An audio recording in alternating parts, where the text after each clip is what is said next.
Welcome to Body Bags. I'm your Friday reviewer, Chris from ChrisB Movies. You know my name is Chris, and you know I love B movies. Now, there's a rumor going around that we're doing the Paranormal Activity films. And the film I'm doing is Paranormal Activity, The Marked Ones.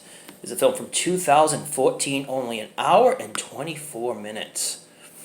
And based on Paranormal Activity by Oren Peli. Production companies of Blumhouse Production. Oh, yeah. And this is a film directed by Christopher Landon. And at the box office, did $90.9 million. Oh, yeah. This is Paranormal Activity, The Marked Ones.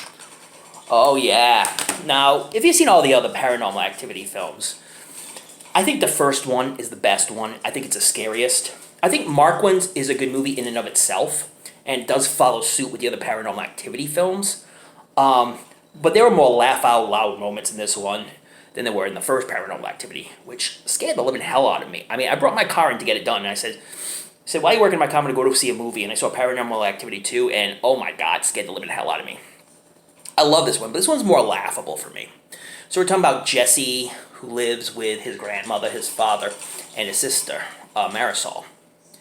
And basically, when he was born, his mother died while she was having him.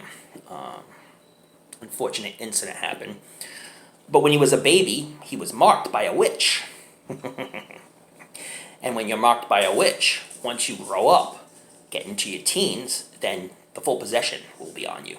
See, the witch puts a curse on you. And so, when Jesse turns 18, which he's at right now, he's going to get fully possessed by the witch's demons, basically. Carlos, who was the valedictorian in high school, because they all graduated. Carlos was the valedictorian, smartest kid in high school, you know. He was also marked, and he was the first one to get possessed. Carl had even took him to his death when he ran through a window and went slash right into a car and dead.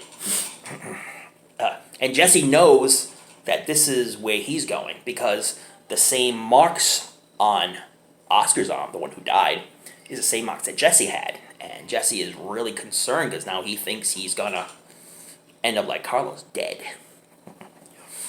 Now there's a witch that lives downstairs, and she ends up being murdered by Oscar.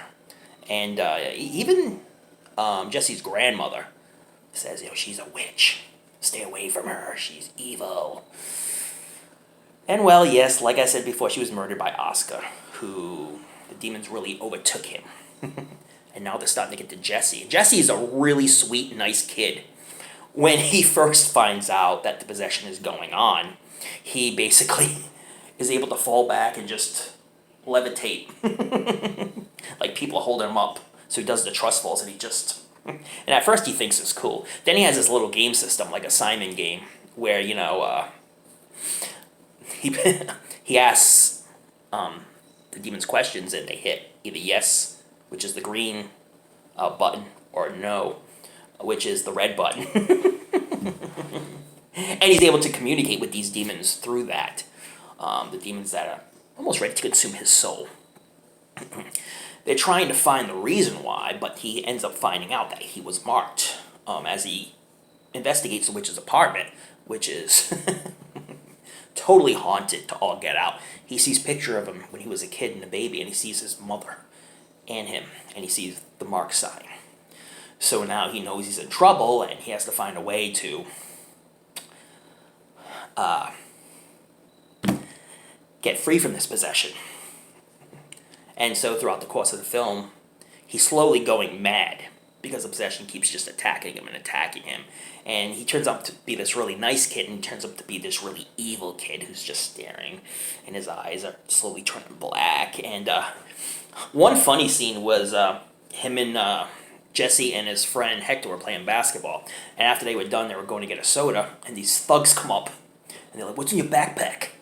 And he's like, "Hey guys, just leave me alone." And the guys just attack him and start kicking, beating the hell out of him. And all of a sudden, Jesse goes to stop one guy, and the guy goes flying. Now, Jesse's possessing these powers, apparently.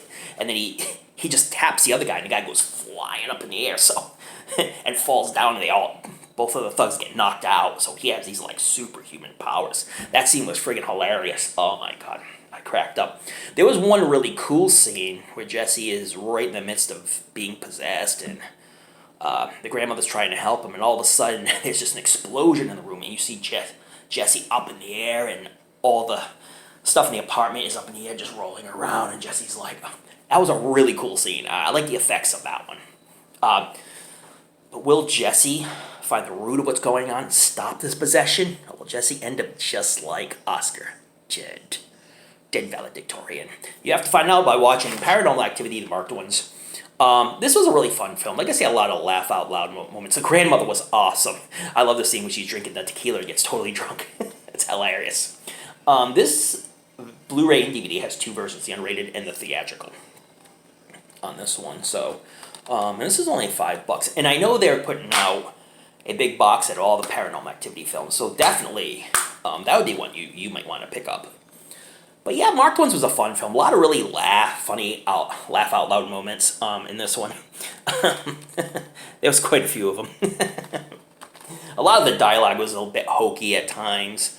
But still a really fun film. The effects were really decent in this one. I thought the effects were really good in this one. Not as good as the first one, but still a fun film in its own right, as taking as a separate entity from the rest of the Paranormal Activity films.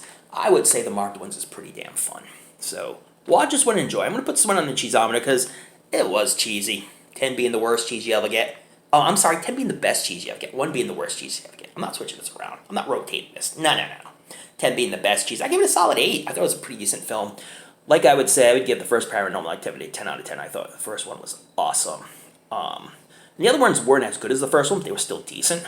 Marked Ones is a pretty decent film.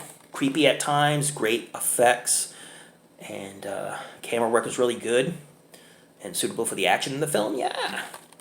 And it deals with witches and Marked Ones. Definitely check out Paranormal Activity, the Marked Ones. And please check out all the other reviewers. 2 more heavy hitters coming your way. More Paranormal Activity films. If you haven't seen every Paranormal Activity film, you're going to find out which one's better than the other ones. Or maybe you'll watch them all, and you can figure out which one is the best one. You might like the first one. You might even like the Marked Ones.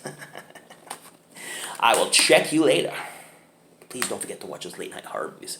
Read up on your latest Fright Mags. Don't forget to tune in to another episode of the show we call Body Bags, or I'll make sure you're marked.